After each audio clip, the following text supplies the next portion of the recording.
Are you dreaming about starting your own business? Maybe you've got a brilliant idea, but you're not sure where to start.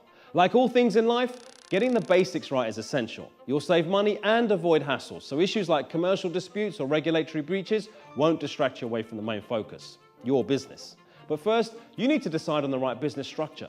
Is it a sole trader, a partnership, a limited company, or maybe a limited liability partnership?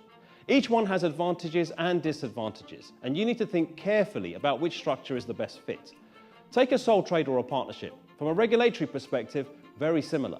These structures have reduced administrative responsibilities and your accounts don't have to be filed publicly, but you are personally liable for any business debts.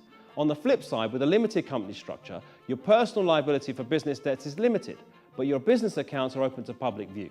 And remember, when choosing your preferred structure, you must consider tax. Trust me, take professional advice. Running a business can be fun, but running from the tax man isn't so great.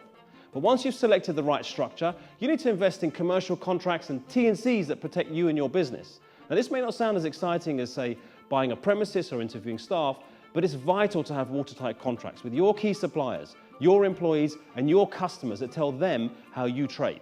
This will minimize the risk of misunderstandings which can lead to costly disputes, so your cash flow is protected and your business.